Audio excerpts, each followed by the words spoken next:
Beyond the darkness, beyond the human evolution, is Khan, a genetically superior tyrant.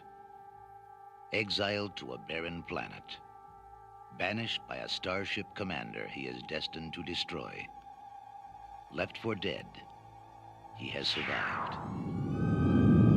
I'll chase him round the moons of Nibia and round the Antares maelstrom and round perdition's flames before I give him up.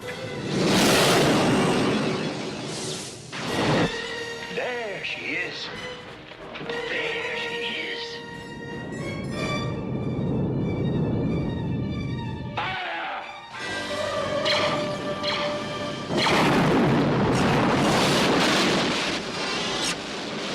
Shield's collapsing, Captain. Can you give me major power? A few shots, sir. Not enough against their shields. The base is starboard. Scotty, I need warp speed in 3 minutes or we're all dead. I've done far worse than kill you. I've hurt you. And I wish to go on hurting you. I shall leave you as you left me. Marooned for all eternity. Buried alive. Buried alive. Sean! Sean! At the end of the universe lies the beginning of vengeance. Star Trek II, The Wrath of Khan.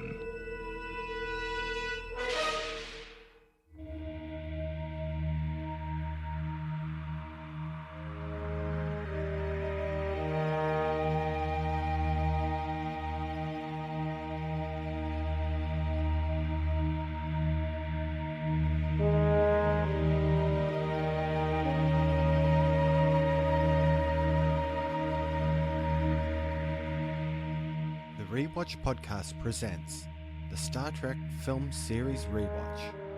Join us each week as we head into the final frontier aboard the Starship Enterprise. Send your thoughts to the Rewatch Podcast at gmail.com. Join us at our Facebook page, facebook.com/rewatchpodcast, and follow us on Twitter at rewatchpod.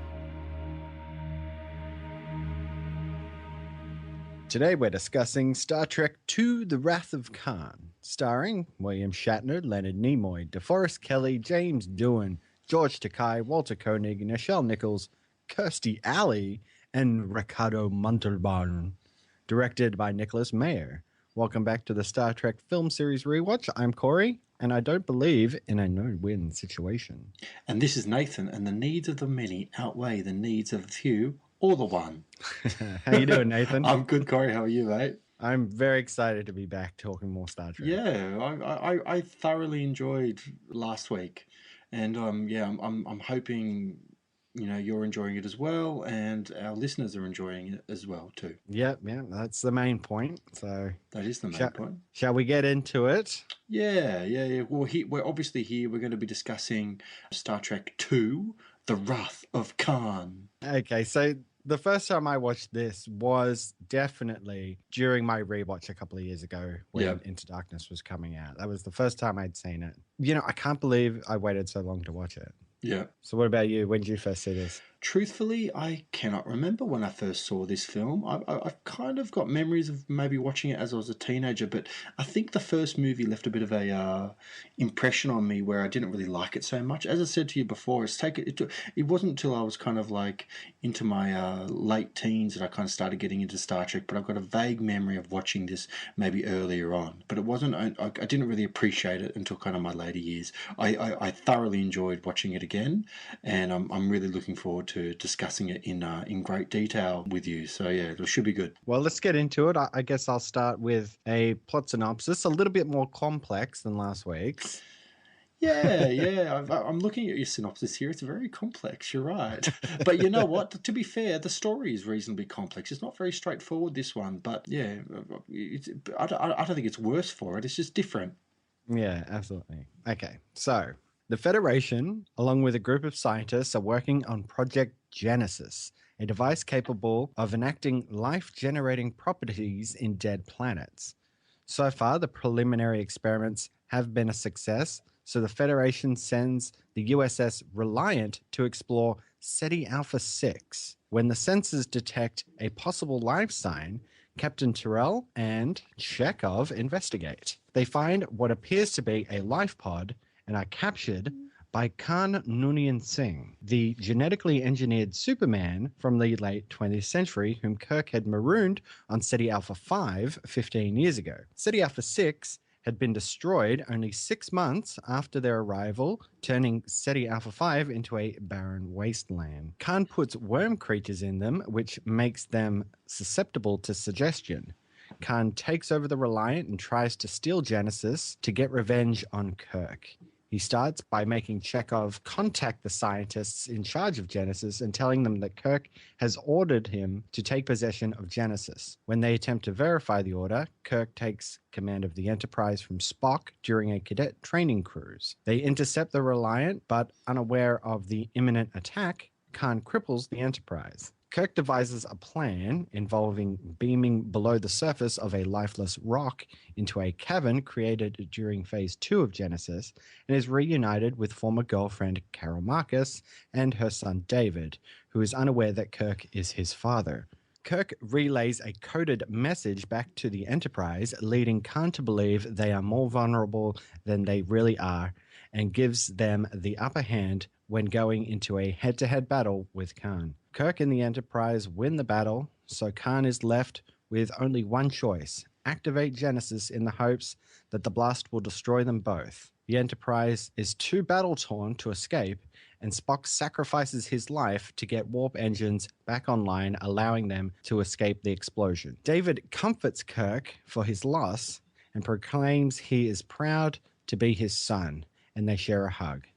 The crew mourn the loss of Spock, sending his body to a newly formed Genesis planet, and remark that he is not dead as long as they remember him. Wow, that was pretty intense. Significantly longer than last week's plot, which was actually kind of basic. This one has a lot of twists and turns going on. Yeah, but I think it's kind of more for the better. I think this is a considerably better film than the motion picture for a number of reasons. I'm hoping you thought the same thing, Cory. Absolutely. Watching it again, I suddenly realized how good this movie is in comparison to the first movie. I mean, the first movie had all the suspense and it had all the science going on. And then this movie had the same thing, but it was just done differently. You know, you can't really say that there was more action involved in this movie. It's just that they took the premise of what Gene Roddenberry was going for and sort of enhancing it to a more suspenseful story. I know you said that there's not more action in it, but I think there's considerably more happening in the film. It's got a bad guy, like a tangible bad guy that you can actually see and hear and listen to, as opposed to looking at a cloud the whole time, which is fine. But I mean, the cloud can only go so far. But I mean, Ricardo Montalban's character as Khan is truly great, and he's outstanding. And they obviously chose him.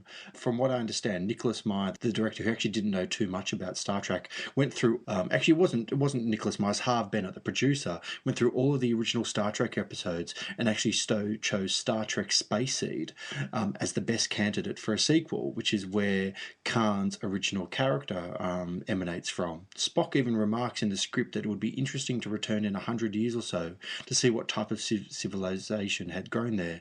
This is the first time a movie was made as a sequel to a specific televised show episode. Yeah, that's a super interesting piece of trivia because I didn't know that the first time I watched it. It wasn't until afterwards that I'd learned that this was derived from an episode in the first season of Star Trek. So, and can I just say, just tonight, just before this episode, not an hour ago, I actually pulled out Space Seed and watched it.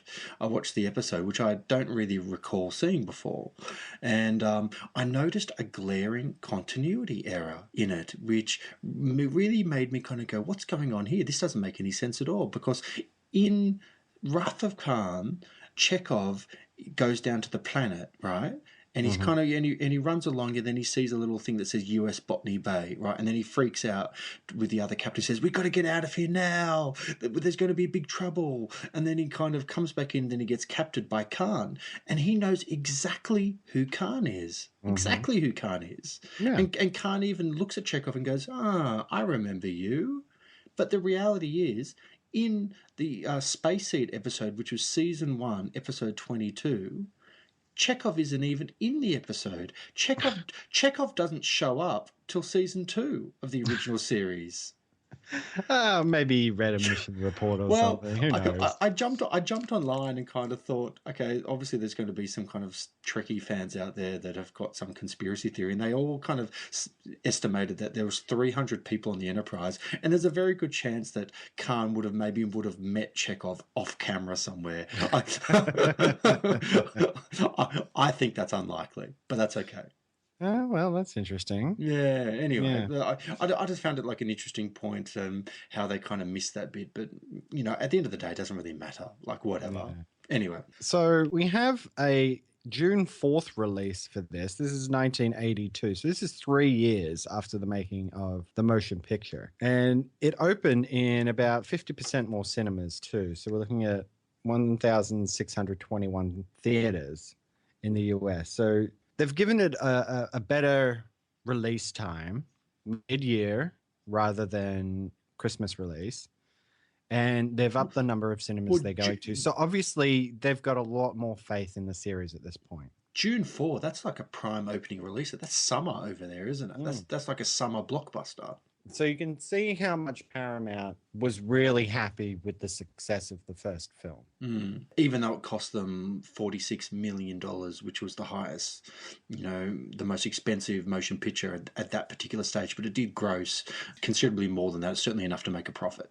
At the time of its release, it made just over $14 million opening weekend. And at the time, that was the largest opening weekend in history. This record seems to be broken every year at this point in 2015. And they seem to have like records for different weekends. So they keep spinning it different ways. So they'll go, this is the biggest opening weekend for Thanksgiving, or the biggest opening weekend for August, or whatever, or the biggest Tuesday in May or something like that.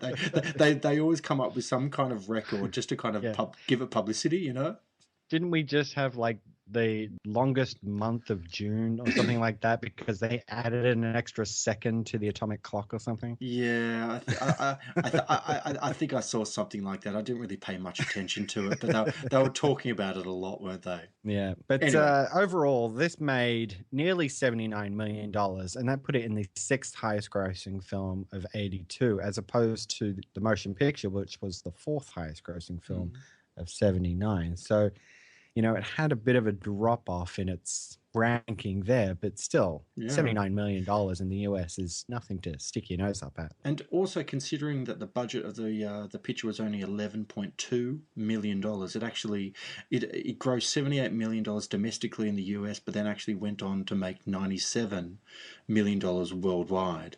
And this is, although the total gross of Wrath of Khan was less than the motion picture, it was actually more profitable due to its lower production costs. There you go. Okay, so the other bit of trivia here that I love is that the director himself, Nicholas Meyer, completed this script in only 12 days. And he actually did not take a writing credit, which is probably for monetary reasons. He probably wanted to funnel the salary he would have gotten from writing and put it back into the feature. I kind of appreciate when creatives do stuff like that. I can't say that's exactly how it went, but that's what I imagine he wouldn't take his writing credit for. Yeah, but you got to remember too, this was Nicholas Meyer's big break, if you know what I mean. So to him, he wants to make it work. He wants to do anything he can to be like a full-time director for the rest of his life. So if that means, sacrificing a writing credit on a big feature film, then so be it. I mean, he's still going to get the kudos for actually directing it and all that kind of stuff. But I mean, the way they made this movie was amazing, and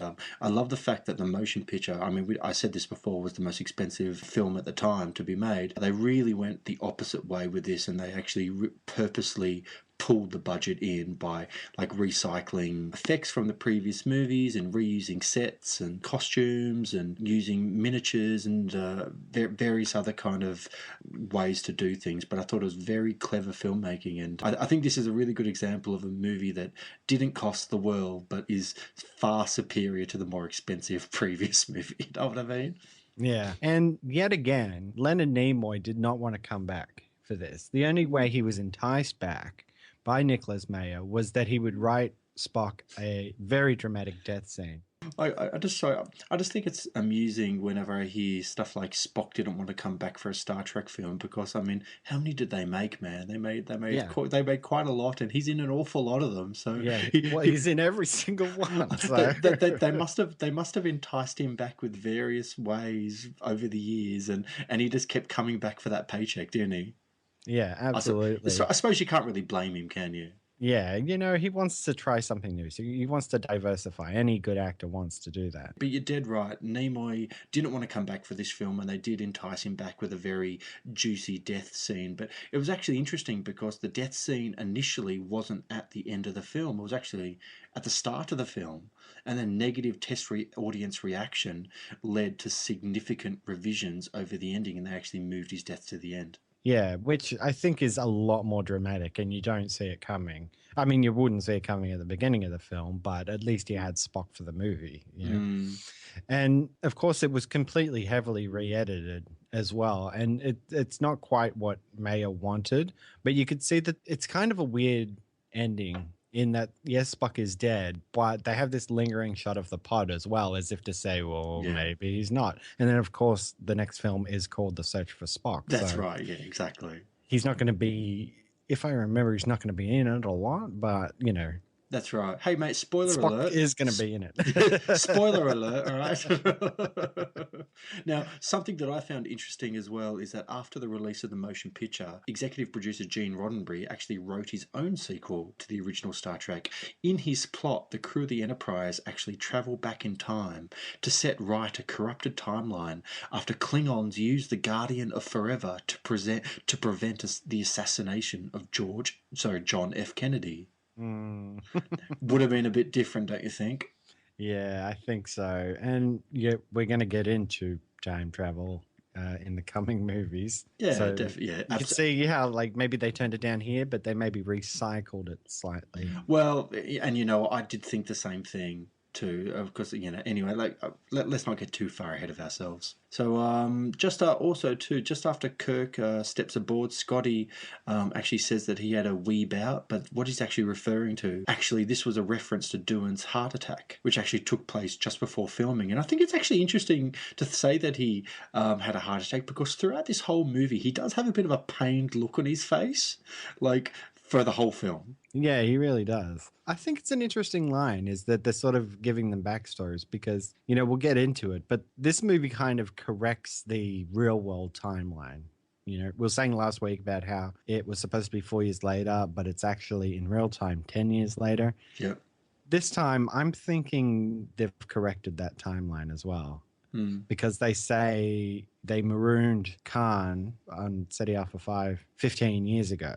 Yep. And so if that was season 1 and they were on the 5-year mission, then 15 years places it closer to the real world time frame. Yeah, that's exactly right. It is 15, yeah. Yeah, you're right. Yeah. So having things like Scotty saying maybe he had a bit of a heart attack at one point or something like that, you know, it just sort of fleshes out characters a bit more. Yeah, I mean, as you said, we're going to get into it not too far away, but I think this film is a lot more enjoyable simply the fact that they've given all the main characters pretty much something to do, give or take. But we'll get into it.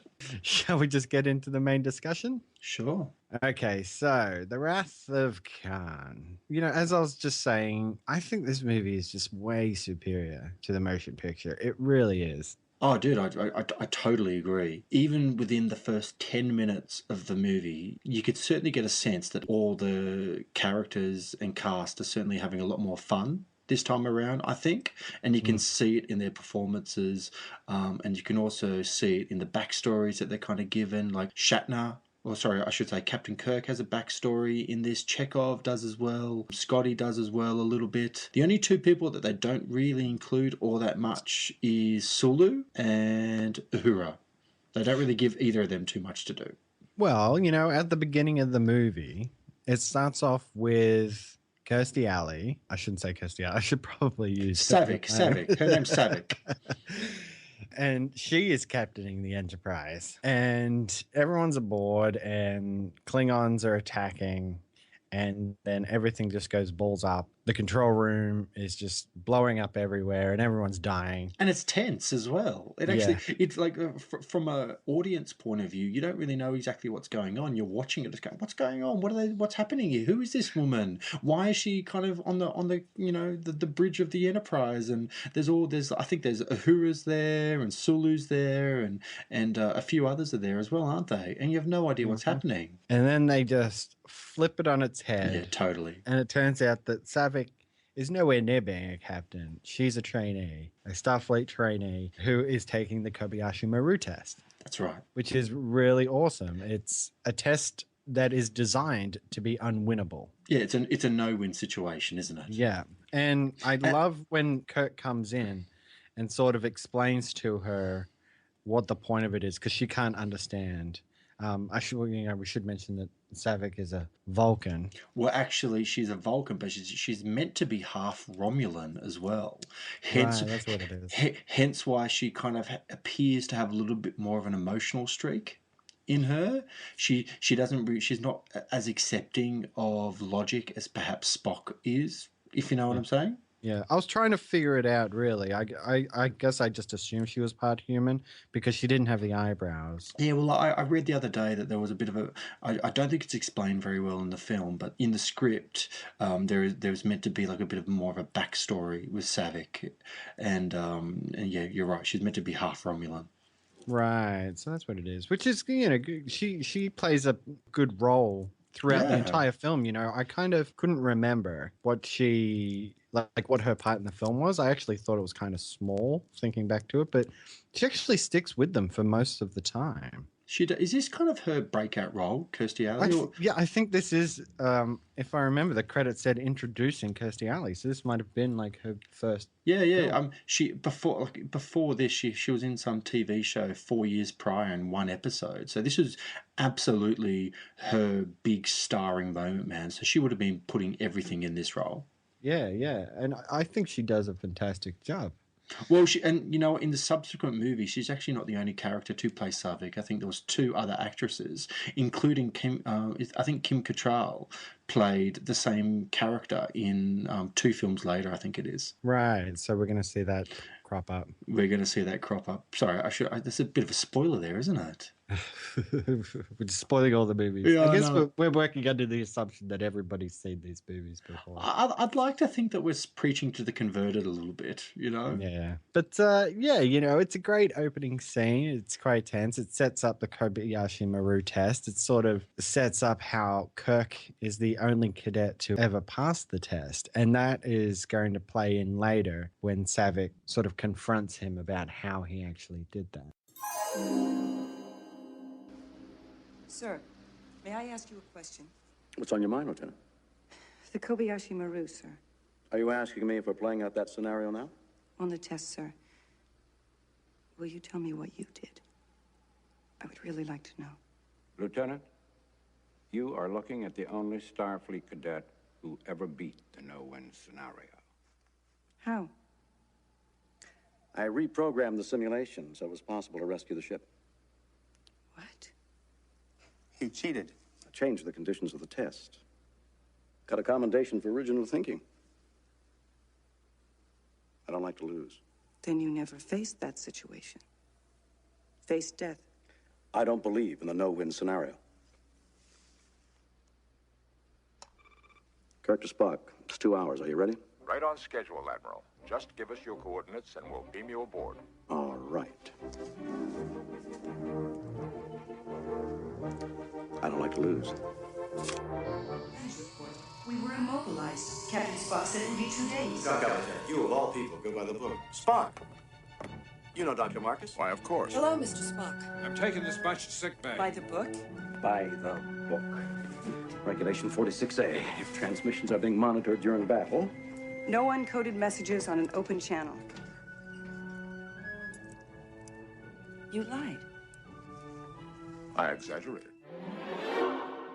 Yeah, it's very much an overriding theme throughout the whole film, isn't it? And it happens a few times where, like, Bones will kind of point to, you know, Kirk and go, look at the only man to beat the Kobayashi Maru test. That's the guy over there, you know? And he's really coy about, like, why. And quite frankly, he's almost a little smug about it. And the other thing is that, you know, we were talking at the end of the last episode about how Kirk sort of just takes off with the Enterprise. But, you know, they've shifted the timeline so far forward in that Kirk is not the captain of the Enterprise anymore. No, he's not. We're kind of resetting back to the same thing they did with the first one, where he's not. In fact, Spock is, and he is the one who is captaining the Enterprise on, you know, just a cruise around the universe with some trainees. Yep. That's right. And it plays into this theme of getting older. It's Kirk's birthday. You know, yeah, that's Bones right. is giving him glasses as a present, which is, I think, very funny. Doesn't someone give him a book? I think there's an actual book there, isn't there? Yeah. I mean, this is the year 2347 or something like that, and they don't have Kindles, but that's all right. And I think it's a great moment when they're heading out and Spock gives Savick the chance to pilot the Enterprise out of dry dock. Yeah, that's right. Giving her a first time. He talks about how it's everyone's first time doing something, and today it's your first time taking a ship out of dock. If I remember rightly, don't Kirk and Bones kind of look at each other and kind of, oh, gee, I don't know about this kind of thing. You know what I mean? Yeah. Can we really trust this trainee to kind of take the Enterprise of all things out of dock? Is this possible, you know? Yeah, so I think it's fantastic, and of course they just leave it to Sulu to just go. I do like how they kind of turned a few of the characters' main stereotypes on their head a little bit. Like, I like the fact that Kirk has kind of gone to Admiral in this, and in this movie, Kirk is so much more likable. He's a lot more of a likable character this time around than he was in the first movie. I think he is anyway. He comes off as a stronger person, like an actual captain who cares about his crew, as opposed to like an arrogant, smug kind of commander that's just going to do anything to win kind of thing, you know? Yeah, even down to just the camaraderie. Like, he's always had good camaraderie with like Scotty and Bones and to an extent Spock, but when it comes to like Uhura and Sulu and Chekhov, like, he kind of just always just treated them as crew. Yeah, you're right. Whereas now he's kind of, you know, at your discretion, Mr. Sulu. You know, he's being friendly, he's being cordial. That's right. And he's letting them get on with their jobs whilst being friendly. But speaking of, you know, changing things on their head, after the Enterprise goes out of dry dock, we then shift over to the USS Reliant, which is on its way to SETI Alpha 6 to detect sensors of a possible life sign. And on the ship is Captain Terrell, who we've never met before, and the all-familiar Mr. Chekhov. Yeah, which is great to see that this crew doesn't always just stick around the Enterprise all the time waiting for something to do. Well, as you say, there's a considerable amount of time has passed between Motion Picture and Wrath of Khan, so you'd assume that their careers and their trajectories have kind of all gone in a slightly different direction, haven't they? Yeah, exactly. And this gets us the whole setup of Genesis. Yeah, I actually think this is a wonderful plot piece. Like, isn't Lucas call it like a MacGuffin? Is that right? Yeah. Is that right? Pretty much. Yeah. And it's a great idea, you know, is that the Federation has been going out into space and they're sort of exploring new territories. Why wouldn't they try to advance beyond that and create this Genesis device, which is ostensibly it terraforms? It terraforms really quickly.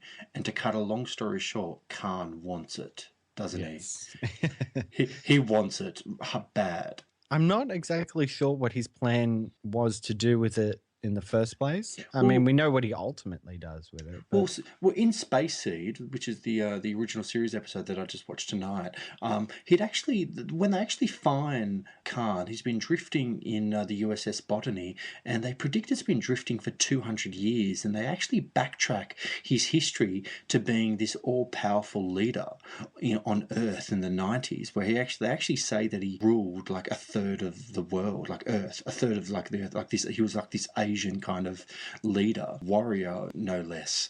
And so I'm not surprised that he does want the Genesis Project, most likely to terraform a planet and then start ruling it for his own kind of purposes, I would assume. Is that kind of what you're thinking? Well, that could make sense, yeah. You know, he does have a lot of people with him who are his people, who follow him. Yeah, treat him in a godlike fashion. And something I got to say too is that the outfits that they wear in Wrath of Khan look like they were straight from the set of Mad Max 2. That's true. But this was before Mad Max 2. Yeah. So maybe Mad Max 2 stole them from Wrath of Khan. There we go. Now we're talking, aren't we?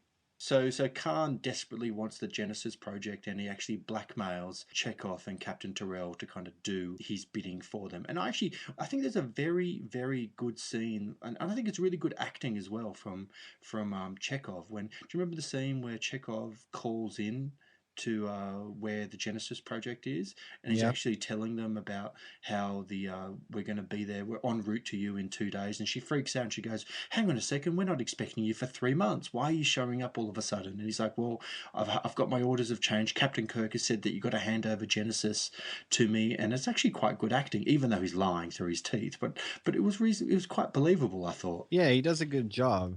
And then, you know, after he makes the call, he turns to Khan, who is like right there, just off the viewer's eye line, and he says, you know, they're going to check in about what's going on here. And Khan says, you know, it's a good thing, because that's what he's planning on. Not only does he want to get his hands on this Genesis device, he plans on enacting revenge on Kirk. Yes. And it seems that by the end, his hatred for Kirk outweighs his desire to rule. Ah, Kirk, my old friend.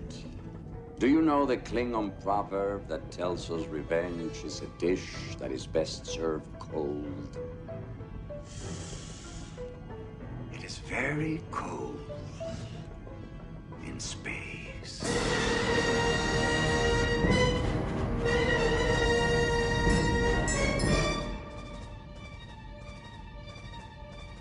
This is damn peculiar. Yellow alert. Energize defense fields.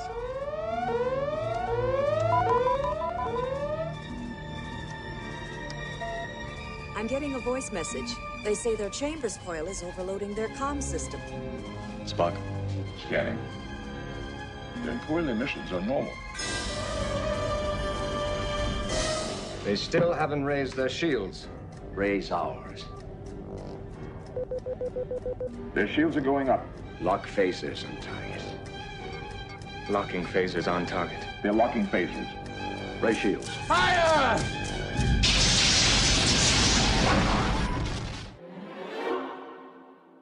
I think there's a pretty big analogy kind of going on in this film. This has been admitted to by the director of the Moby Dick comparison, like the whole Captain Ahab will have his whale kind of thing, and that's the mentality that Khan absolutely has. And actually, the last line, well, Khan's last line, I can't remember exactly what it says, but it's actually 2 lines that have been pulled directly from Moby Dick. So you can kind of see that comparison there. The thing that really strikes me, because it's like I said, the action isn't necessarily beefed up, but the battle is. And it's like you said, Khan is an honest-to-goodness bad guy in this movie as opposed to just a giant clown. Yeah, that's right. That doesn't talk. But Kirk and Khan are never actually in the same room together. No. Ever. And they only ever communicate through the ship's communication. And from what I understand, Ricardo Montalban's shooting schedule was all based around his Fantasy Island schedule. So, so they weren't even on set at the same time. I'm sure they would have met at some point during this project. But you're right, they don't have any scenes actually together. But you know what, man? You're watching the movie and you don't think about that.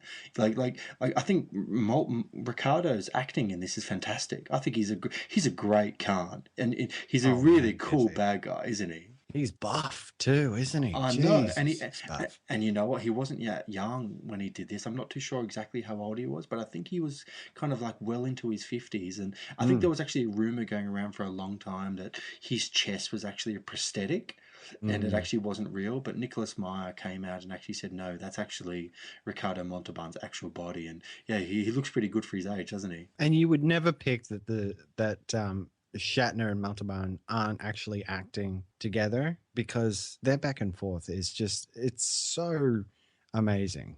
Yes. Especially, when Khan calls into the Enterprise for the first time and he's sort of giving Kirk, he gives him like a couple of minutes to turn over all the information on Genesis and so on. And Kirk is sort of relaying. Yeah, he's trying to Spock and everybody to get the codes to make sure that stuff doesn't happen.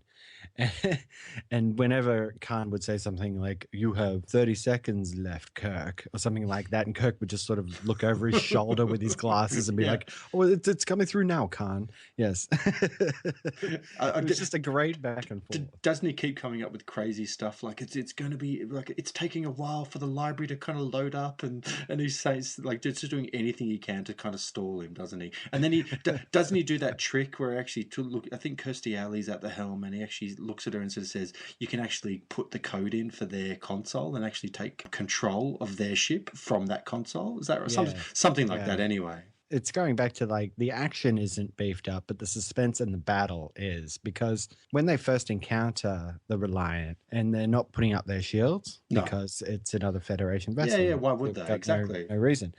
So it gets really tense on the lead up to it when Khan finally fires on them and they can't get the shields up quick enough. Oh, totally. And he just kicks the Enterprise's ass all the way up the galaxy, doesn't he? But he's literally meant to be this Superman, this superhuman, like super intellect, great strength, and all that kind of stuff. He should be able to outthink these guys, but for whatever reason, the Enterprise thankfully have always got Spock on their side, who actually thinks outside the box a little bit and actually kind of thinks around Khan a little bit and actually wins, which is good. After they're sort of taken down and they sort of get back at the Reliance so that Khan has to flee, they end up at the Genesis project. And man, that is gruesome, isn't it? Like, they don't hold back too much. They go in there and, they've hung them upside down, dead, like Predator or something. Yeah, it was pretty full on, wasn't it? Yeah. But this leads them to... They meet Dr. Karamarcus and her son David, and I think there's a few others down there too, isn't there? Like they didn't all get killed. I think a few of them were able to flee somehow.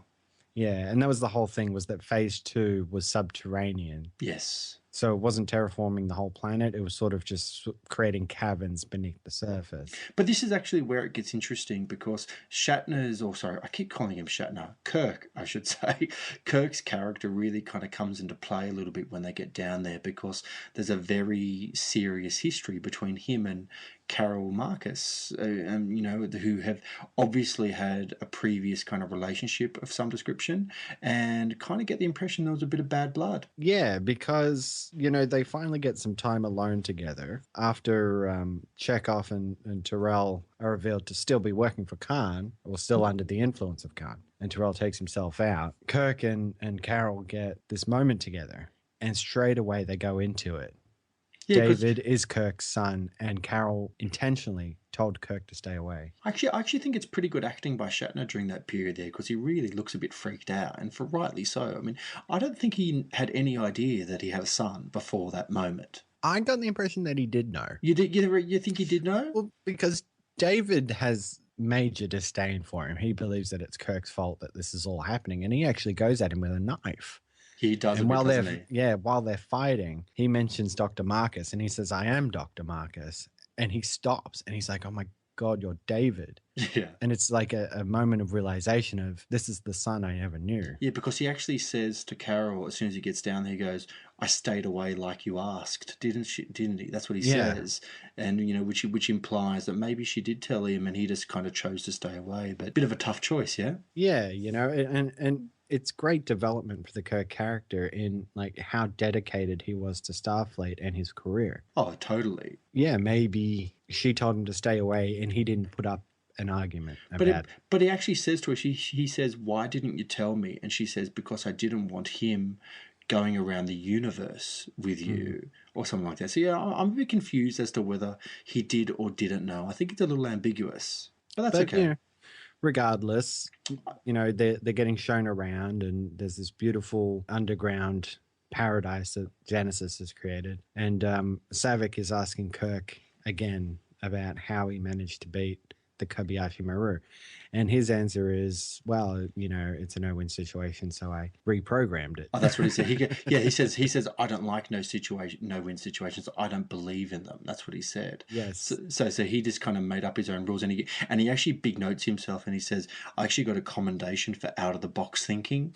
Yeah, exactly. Nobody had thought to actually do that before. That's exactly right. I don't quite understand how he thought to, like, how he was actually able to reprogram it. Like, did he sneak in the night before, or did he do it the morning of the test, or what? I'm a bit confused. Well, we know that he'd actually done it 3 times as well. Yeah. So when, you know, Savick says, well, so you've never actually faced the situation, I was a bit like, well, he has, because he took the test 3 times. He must have failed it twice, and then on the 3rd time, he'd figured it out. So he changed the rules. And, you know, I can let that go, because it leads to a great moment when he just pops open the communicator, gets back onto Spock, and it turns out the whole time that they were deliberately relaying misinformation because they knew Khan was listening. And it makes you just go, yes, Kirk, yes. That's it. That's exactly right. So this eventually leads Khan to kind of return, and the Enterprise and Khan then get into a bit of a battle. Yes, this is the big face-off. So the Enterprise is definitely stronger than Khan was led to believe, because he's sort of come back around thinking that he can just pick them off now. But in fact, when they were talking on the communicators, minutes meant hours, hours meant minutes, and everything's backwards. So they're actually in a decent position to put up a fight, albeit they're still a little weak, but you know, at least they've got the element of surprise. For all his supreme intellect, he doesn't seem to be the smartest guy in the world, Khan. He's so driven by, you know, the pursuit of Kirk and actually righting the wrong that Kirk kind of did on him all those years ago by kind of, you know, putting him onto SETI Alpha 5 and all that kind of stuff. So he's really determined to kind of get revenge, isn't he? He really is. And here and there we've had bits of like his people advising him that, you know, we've got a ship, we've got Genesis, we can just go. And he has just been adamant about going after Kirk. And it gets down to it that in the fight, pretty much all of his people die. Yes. And it's just him. So he's got no choice. He's going to detonate the Genesis device and suck them all up in the explosion. So he does detonate it, doesn't he? Yes, he does. He sets it to detonate, and of course the Enterprise can't get away. So, and this is the big thing, isn't it? Yes, Spock has to go down and sacrifice himself in order to get warp engines back online. And it's a great scene, actually, because Spock is on the bridge and he kind of realizes what needs to happen because he can hear what's going on down there with Scotty and whatnot. And he kind of goes down, and I think Bones is down there. And Bones actually stops Spock and actually sort of says, you can't go in there, Spock. You just can't. All right. You know, you'll die. And of course, well, there's one little Easter egg is that after he's knocked out Bones, so he can go and do it, he mind melds with him, but we don't actually see what he does. Yeah, that's right. During that mind meld. It's just a little thing, and they don't mention it again for this movie. No, they don't, but I suspect we'll be talking about that as films to come, but that's okay. So after that, he just goes into the warp core engine room, which is sealed off from all the others, and does the big hero thing and essentially saves the day, doesn't he? He gets warp engines back online, and they shoot off to warp and run and get away as fast as they can. Saves everyone. And that leads to the big death scene when Kirk comes down. And of course, Kirk just wants to get him out of there. Well, and they have to hold him back. And they said, look, man, look, he's already dead. The damage is already done. There's nothing else we can do. He's going to die. So they have no choice. Kirk has no choice but to just sit back and watch his friend die. Ship out of danger.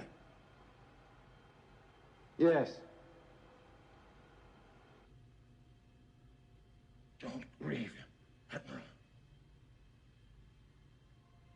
Just logical. needs of the many outweigh The needs of the few. or the one.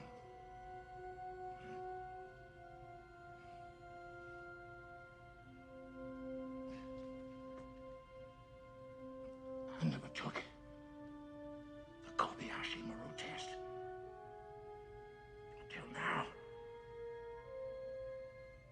What do you think of my solution? Spock.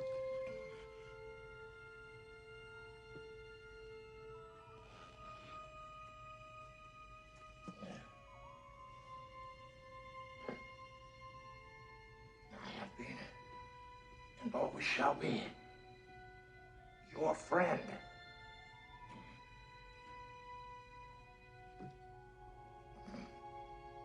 Live long and prosper.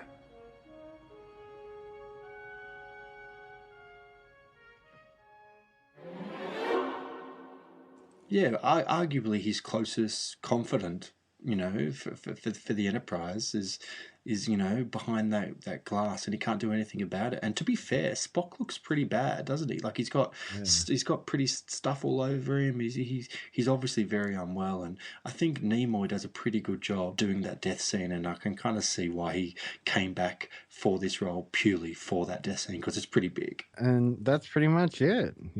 They have a ceremony. They shoot him out into space where a new planet has formed, which I think was formed from the Genesis explosion.